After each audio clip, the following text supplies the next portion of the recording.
Arr, matey, I lost me eye in the last half hour. It's time to get that meteor shower rolling. No, in all honesty, guys, this is the return of a great pirate metal band. Pirate metal, of course, as you guys know, is not exactly treated as an actual full metal genre. Is actually treated as just a sub-collectivized group inside one of the bigger actual aspects of metal, which is going to be more of your power metal or your folk metal, depending on how extreme or whatnot the band goes. Some bands will implement different kind of styles in this actual subgenre. Alestorm is really a good one to listen to, though. This album, No Grave But the Sea, is the return for the United Kingdom's, piratey swashbucklers getting ready to get back on there and steal some more ale, bang some more wenches, and kidnap your dog. This is probably the band that would kidnap your dog in the middle of the day and just throw him out in the ocean, and then like see if you can get back to the boat, and then be like, okay, buddy, we're gonna be besties from now on, and then go sing about it and feed the dog a beer. This band could probably do that. This is a fun album, man. Okay, it's gonna have a lot of a power metal-esque kind of vibe throughout it, but still having that whole piratey core being what it is as an album. In a lot of ways, pirate metal, what they do a lot of times to be able to, they'll have basically sing-along melodies in there that make it sound like they're talking about, like they're redoing some older shanty song that you would hear on the high seas. Everyone knows yo ho and a bottle of rum, that kind of stuff, and they'll have that kind of vibe throughout it where you can just feel like it's something that some drunken sailor could sing while he's just making up music, playing his accordion on there. Now, of course, this band is not using accordion. I only mention accordion because that's the best kind of instrument that implements what they're sounding like as far as using the keyboards. They use the keyboards in a fashion to sound like an accordion-esque device that's going to be able to have that kind of feel and be able to provide that kind of high seas mentality that makes you think that you're watching Pirates of the Caribbean again or getting ready to go play Suikoden 4. Anyway, guys, this album, No Grave But the Sea, is just fun, okay? It is just fun to the core. I enjoyed listening to this one so very much. I hadn't listened to an album by Alestorm previous to this, but I picked it up, and I'm just gonna be frank with you, I haven't been able to put it down. It's been just so much fun to listen to. It has just these catchy vibes all throughout it, while at the same time just being very just in your face kind of fun. And it kind of has the same kind of appeal that a lot of people from where I live in Oklahoma have, the same type of appeal to what we call red dirt country music, which is basically just songs about banging bitches on the side yard or something like that, or stuff you'll hear stuff like Rodney King's I got a 12-inch dick and a dozen roses and a pickup truck. Where it's just like one of those songs where you're just like, it's Rodney Carrington, not Rodney King. I don't know what to do up there. But anyway, it's one of those where it has that kind of just stupid appeal where it's good music, but it's good because it's funny and it makes you laugh and it just gets you in a good mood. And we're gonna see this right here with this first song I want to show you guys a little bit of and give you kind of a taste of. It's called "Fucked with an Anchor." Yes, and with a title like that, how can you not enjoy "Fucked with an Anchor"? Fuck you. You're a fucking wanker. We're gonna punch you right in the balls. Fuck you with a fucking anchor. You're all cunts, so fuck you all. Fuck you. You're a fucking wanker. We're gonna punch you right in the balls. Fuck you with a fucking anchor. You're all cunts, so fuck you all. With a start to a song like that, how can you not just be all up in that and just enjoying that? That's fun right there. Fuck you with a fucking anchor. We're gonna punch you right in the balls. it's catchy as hell, man. It's catchy as hell.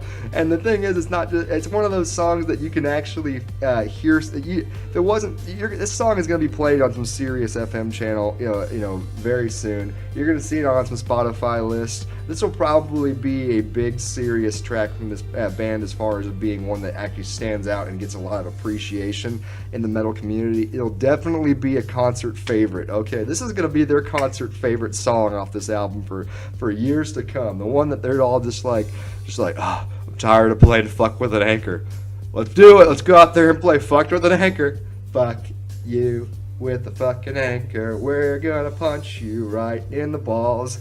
But it's a song actually about this guy who basically got cursed by a voodoo witch doctor to where now he basically can really only speak in these four-letter words, these cuss words. And so that they're going to go and get revenge on him by shoving an anchor up his ass, which is hilarious. I think it's hilarious. That's what the song's all about.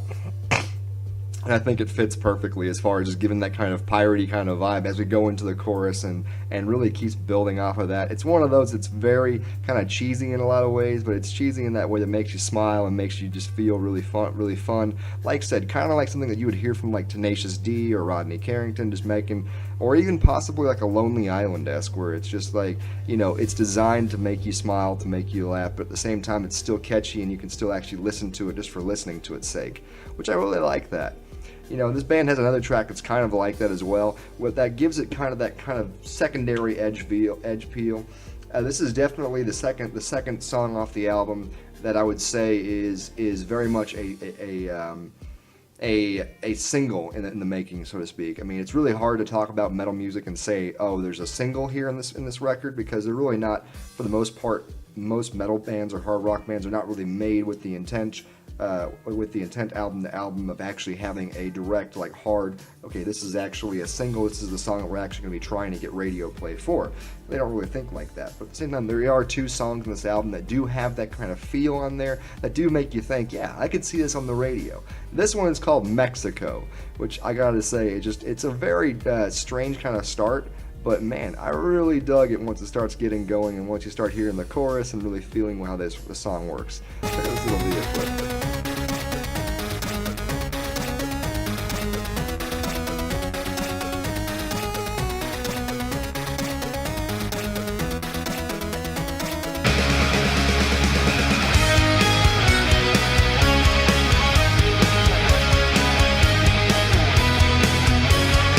So it starts off with a kind of like techno, almost like 8-bit kind of music vibe, and then finally really goes into that kind of feel where all of a sudden you're hearing what's going on right there. And it has a really catchy kind of beat to it. It really does. It's one that if you're just going into it thinking you're going to hear a metal music song and you're listening to it in some kind of long track format metal mix, it's not going to fit. It's going to fit in more with your someone listening to possibly like a Dropkick, like a lighthearted Dropkick Murphys song, or really trying to just, you know, mess around on some kind of just fun, just catchy kind of music vibe, or listening to something more EDM based than actually metal based in that actual context. The chorus actually breaks into spots where they're talking about how that they really like Mexico because there's tequila and donkey shows, which is why you saw that donkey popping up right there. We didn't really get to the chorus. I don't really have the authority to play full, long parts of the track on here, and I don't want to get in trouble or anything like that. Hey Napalm Records. But anyway, when it comes down to it, it just really has this catchy kind of beat going on, this really catchy kind of feel, and it's really just one of those that really got me excited. The second or third time I listened to it, yo ho Mexico, tequila and a donkey show, and it's just got that really just catchy kind of feel. That once again, it's a sing-along kind of song that you can feel, a bunch of drunk college guys singing in a bar after they've just had some I don't know, just some roofie-infested party or something like that, and they're all drunk off their asses and they just need something to chill out and listen out to and laugh at. That's what you would hear as far as that goes for this song, which is, I'm not sure if that's a good thing or not, but that's what we're getting. But anyway, guys, the next track I really want to dive into is one that's actually a self-titled track, which to be honest with you, when a band does a self-titled track, I really don't like it usually. I feel like it's kind of like weird or pretentious or just strange. I in general, I don't like it when a band has a self-titled track. I just feel like it takes away from the rest of the album, or just draws too much attention, or necessarily just doesn't feel right as far as my go. But this track is awesome. Pretty much the majority of the songs on the album, outside of Mexico and Fucked with an Anchor, which do have a bit more of a poppier kind of dance metal kind of appeal, you're seeing most of the tracks in the album really being that kind of, shanty tale on the ocean kind of song, where you have the keyboard playing that kind of that kind of high C kind of pace on there with that kind of sound, and really just basically sounded like something that some drunken sailor can just was just singing off while he's drunk off his ass on the port. That's really what you're hearing in most of these tracks. And which is why a lot of them really don't stand out as far as in comparison to the rest of the songs. I mean, the songs, Bar and Imbus, Peg Leg Potion, Man the Pumps, Rage the Pentahook, they don't sound too similar, but they definitely have a similar appeal and a similar fashion as far as the songwriting goes. But then, and so you think that's really going to be what it's going to be? It's just going to be some catchy, pirate metal power album that's really just, kind of just relaxed and has that kind of just, swing by the anchors kind of appeal. But at the same time, there's actually different strokes in this album that really catch you off guard at times that you very much like. And you're just like, wait a second, that's on this album? Oh my gosh, I didn't know I was going to get this today. But anyway, we're going to check out the song Alestorm, and you're going to understand what I'm talking about when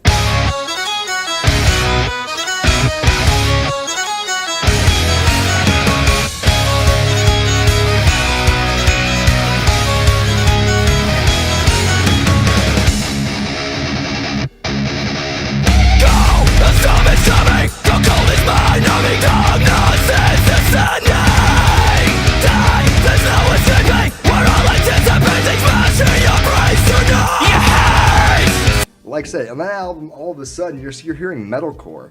You're hearing straight up metalcore singing style right there. A little bit stronger double pace action, and really feeling that kind of pump up there, and a little bit of metalcore going on. You're like, what?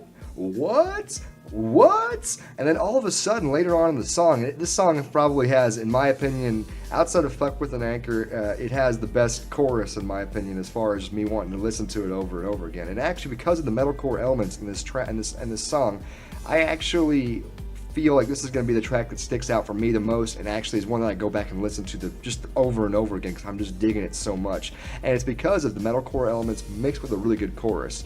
The chorus has a really good line where it goes, rum, ale, quests and mead, these are the things that a pirate needs. Hoist the flag and man the sails.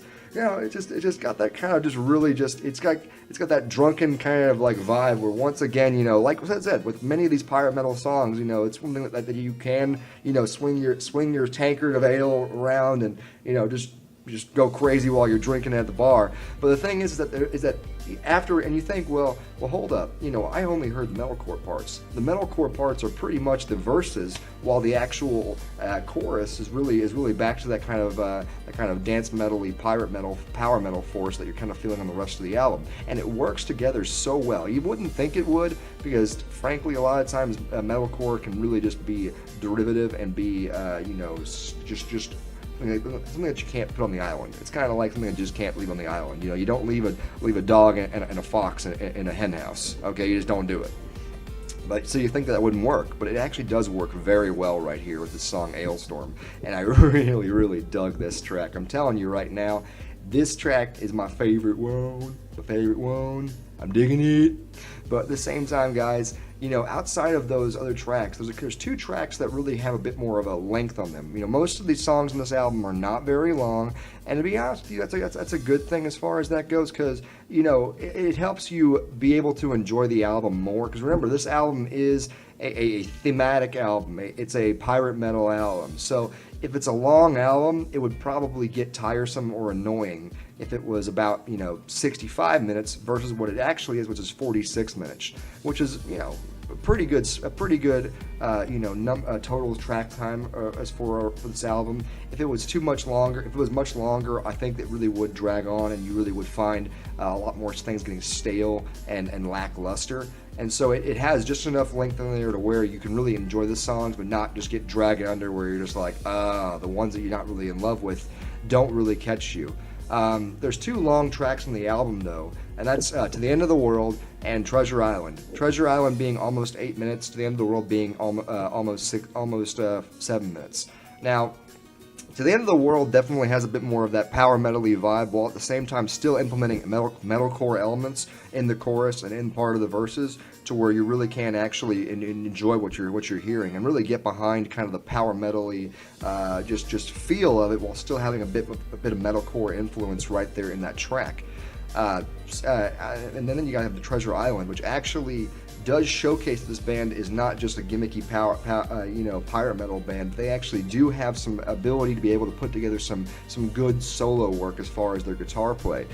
Treasure Island was a very enjoyable track, and I want to play you one of the solos in that track just to kind of further showcase to you that yes, this band does actually know how to be able to hold a guitar.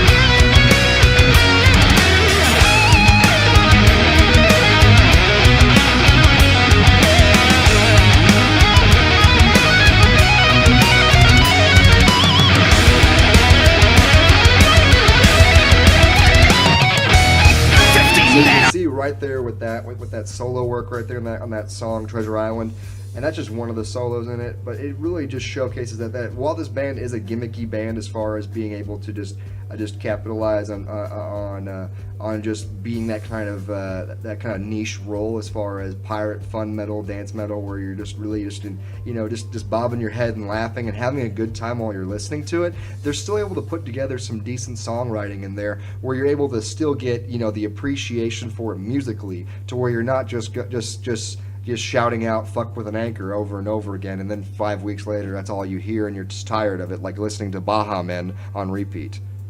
Oh snap, who let the dogs out?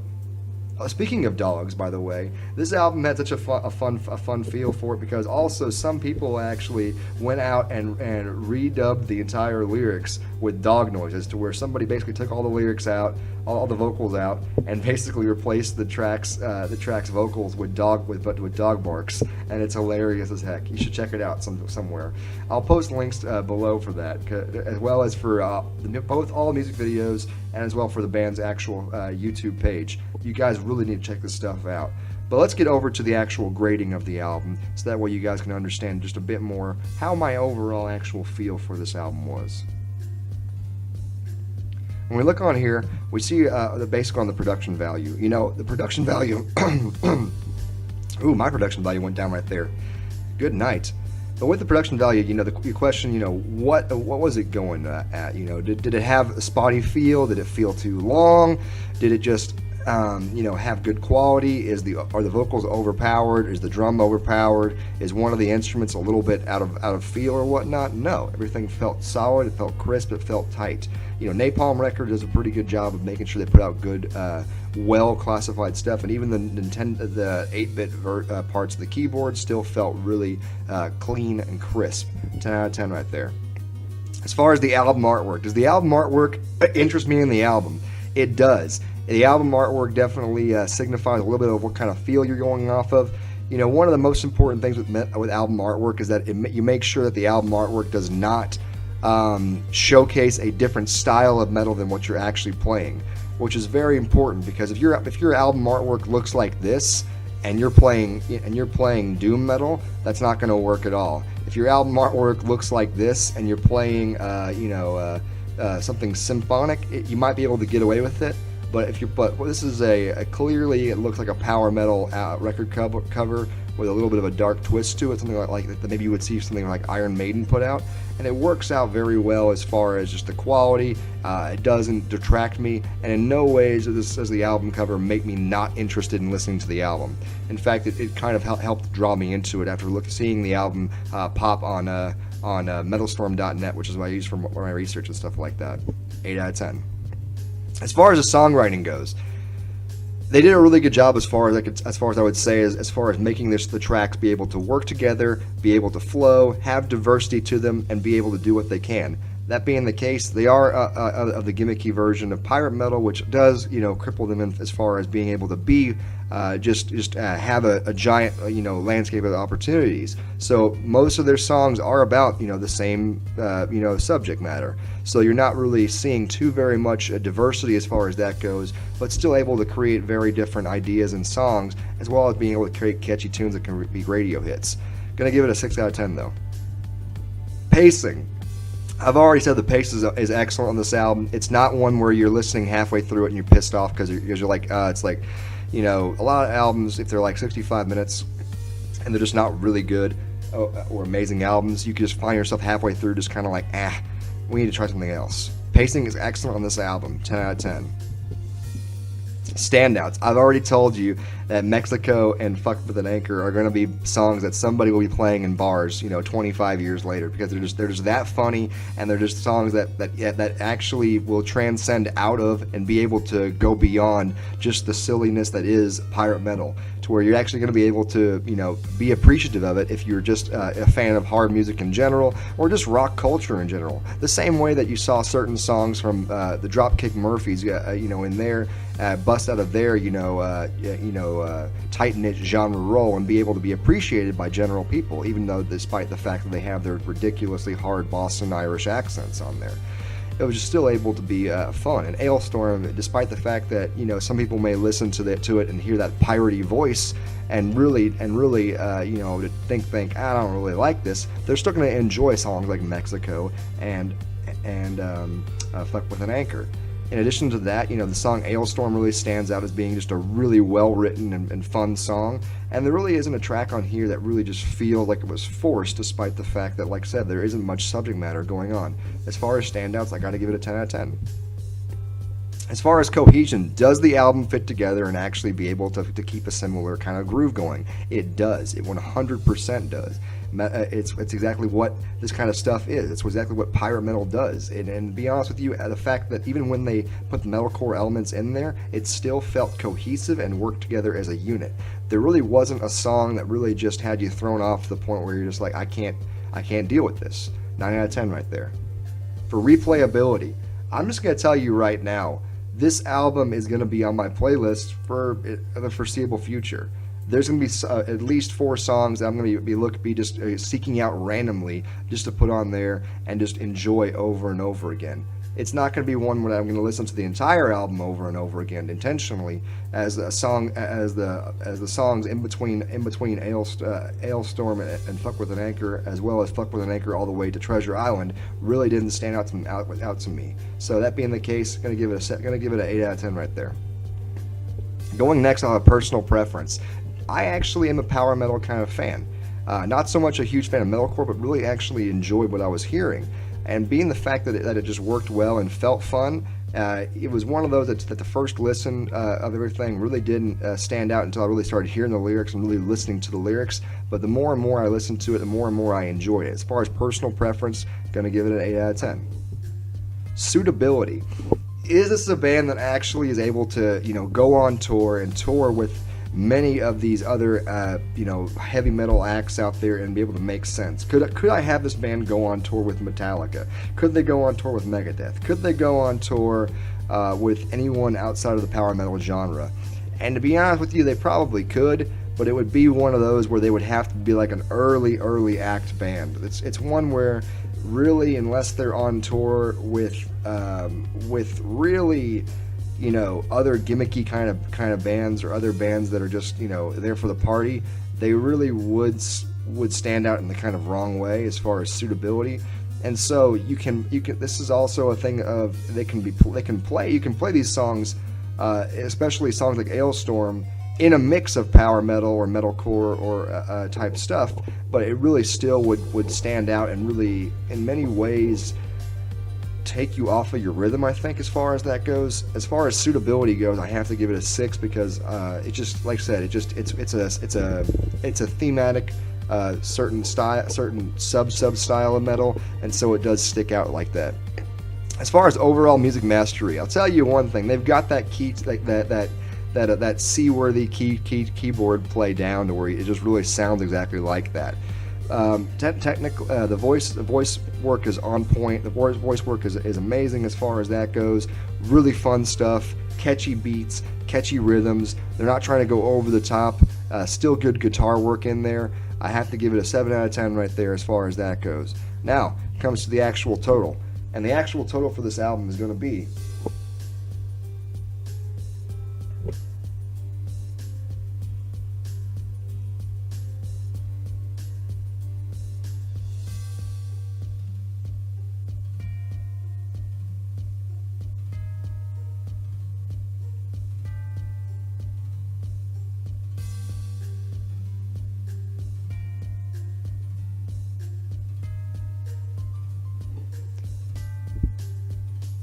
So the total was going to be an 82 out of 100, making it a B- record, which is one that definitely you should and need to be listening to. It was a heck of a fun listen, and one that I do really enjoy and want to hear more of. That being the case, guys, I hope you really enjoyed this episode of Warheart TV's reviews on heavy metal albums. Really, guys, check out this album. Check out these songs. Links will be in the description below to help you find some of that stuff. And guys, always steal the kneecaps. Which, I wish I could sound more like a pirate, but I can't. So, arr! Have a good day, guys.